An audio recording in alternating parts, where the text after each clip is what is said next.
Hello students, class 9 Bongaigaon জিলাত অনুষ্ঠিত হোৱা আজিৰ social science question paper খনৰ যিখিনি MCQ 45টা MCQ আজি মই সমাধান কৰি দিম। তোমালোকে ভিডিওটো শেষলৈকে চাবা। ইয়াতে question কেইটা মই জাস্ট উত্তৰখিনি কৰি দিম। ইয়াতে প্ৰথম questionটো আছে ইংৰাজৰ প্ৰথম বাণিজ্য কেন্দ্ৰটো হল ইংৰাজৰ প্ৰথম বাণিজ্য কেন্দ্ৰটো কি আছিল? এটো হ'ব কি মুছলিপট্টম। আনন্দ মঠ ৰচনা কৰিছিল। এই আনন্দ মঠ কোনে ৰচনা কৰিছিলে? এটো হ'ব কি option B Bankimchandra Chatterjee. Option B হ'ব। তাৰ পিছত মোৱামৰীয়া বিদ্ৰোহৰ সময়ত অসমলৈ ইংৰাজৰ অভিযানৰ নেতৃত্ব কোনে দিছিলে? এটো হ'ব option C captain Thomas Welsh. বদনৰ সৈতে মানসৈন্য আহতে অসমৰ প্ৰধানমন্ত্ৰী কোন আছিলে? ইয়াত হ'ব কি পূৰ্ণানন্দ বুঢ়াগোহাঁই। অসমত ব্ৰিটিছ প্ৰশাসনৰ বিৰোধিতা কৰা প্ৰথমজন অসমীয়া, এটো হ'ব অপচন এ মণিৰাম দেৱান।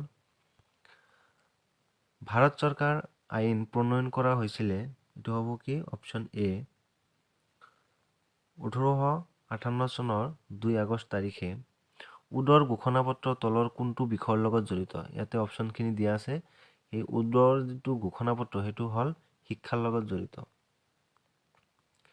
তাৰপিছত 1878 চনত অস্ত্ৰ আইন প্ৰণয়ন কৰিছিলে, এইটো কৰিছিলে লৰ্ড লিটন। কোনে প্ৰথমে ব্ৰিটিছসকলক অসমলৈ নিমন্ত্ৰণ কৰিছিলে? এইটো হ'ব কি অপচন এ গৌৰীনাথ সিংহ। ইংলেণ্ডৰ ৰজা তৃতীয় উইলিয়ামৰ সন্মানাৰ্থে কলিকতা বাণিজ্য কেন্দ্ৰটোৰ নাম হল, এইটো হ'ব অপচন ডি ফৰ্ট উইলিয়াম। তাৰপিছত পৰিভ্ৰমী চৰাইৰ বিচৰণ ভূমি আৰু জৈৱ বৈচিত্ৰ্যৰ স্থলী হল, এইটো হ'ব কি চান্দডুবি বিল। অপচন এ চান্দডুবি বিল। অজন গেছৰ স্তৰটো ক'ত অৱস্থিত? এইটো হ'ব কি ষ্ট্ৰেটোস্ফিয়াৰ। হিমালয় অঞ্চলৰ পৰা বৈ অহা তিনিখন প্ৰধান নদী হল ব্ৰহ্মপুত্ৰ, গংগা আৰু এটা কি হ'ব? এইটো হ'ব কি অপচন চি ইন্দাছ বা হিন্দু নদী। অসমৰ প্ৰথম ৰাজধানী ক'ত আছিলে? এইটো হ'ব অপচন বি শ্বিলং। এইটো হ'ব শ্বিলং।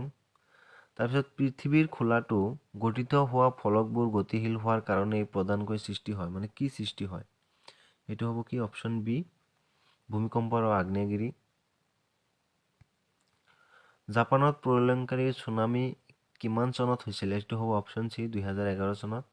বায়ু প্ৰবাহৰ মূল কাৰণটো হল, বায়ু প্ৰবাহৰ মূল কাৰণটো কি? এইটো হ'ব কি চাপৰ তাৰতম্য। Option B pressure difference.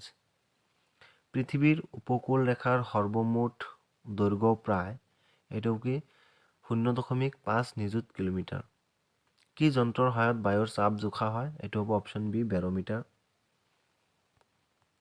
মাজুলীৰ জনসাধাৰণৰ জীৱন বেয়াকৈ ক্ষতিগ্ৰস্ত হোৱাৰ কাৰণ কি? এইটো হ'ব কি বানপানী আৰু গৰাখহনীয়া। Option B.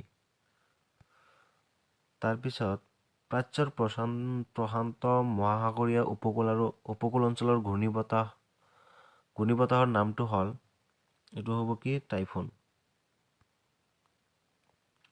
অসমৰ গাতে লাগি থকা দুখন বিদেশী ৰাষ্ট্ৰৰ নাম হল, অসমৰ লগত কি দুখন ৰাষ্ট্ৰ লাগি আছে? এইটো হ'ব কি ভূটান আৰু বাংলাদেশ। অপচন বি ভূটান আৰু বাংলাদেশ। তাৰপিছত পাৰ্বত্য বা উপত্যকা হিমবাহবোৰ প্ৰধানকৈ দেখা যায়, এইটো অপচন এ 1 আছে ইউৰোপৰ আল্পছ, উত্তৰ আমেৰিকাৰ ৰকি, এছিয়াৰ হিমালয় আৰু 4 আছে এছিয়াৰ আৰাৱলী পৰ্বত। আৰু শুদ্ধটোতো হ'ব কি 1 2 3। 1 2 3টো ক'ত আছে? Option D. অপচন ডিত আছে অপচন 1 2 3। এই তিনিটা শুদ্ধ। পৃথিৱীৰ ভিতৰত আকাৰত ভাৰতৰ স্থান কিমান?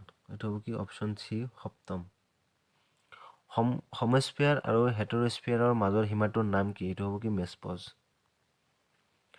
অসমৰ কোনখন ৰাষ্ট্ৰীয় উদ্যানত বনৰীয়া ঘোঁৰা দেখা যায়? এইটো হ'ব কি অপচন চি ডিব্ৰু চৈখোৱা। তলৰ কোনটো ভূপৃষ্ঠৰ পৰিৱৰ্তনৰ আভ্যন্তৰীণ কাৰক? এইটো হ'ব কি অপচন ডি আৰ্থকুৱেক ভূমিকম্প। তলৰ কোনটো বতাহজনিত সমস্যা নহয়? এইটো হ'ব অপচন ডি বানপানী। উত্তৰ পূৰ্বাঞ্চলৰ সৰ্ববৃহৎ নগৰ কোনখন?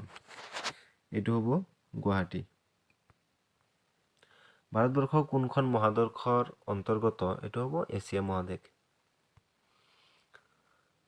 তাৰপিছত বিৰোধী দলৰ ভূমিকা থকা দুখন ৰাষ্ট্ৰ হ'ল, মানে য'ত বিৰোধী দলৰ ভূমিকা আছে সেইটো হ'ব আমেৰিকা যুক্তৰাষ্ট্ৰ আৰু ইংলেণ্ড।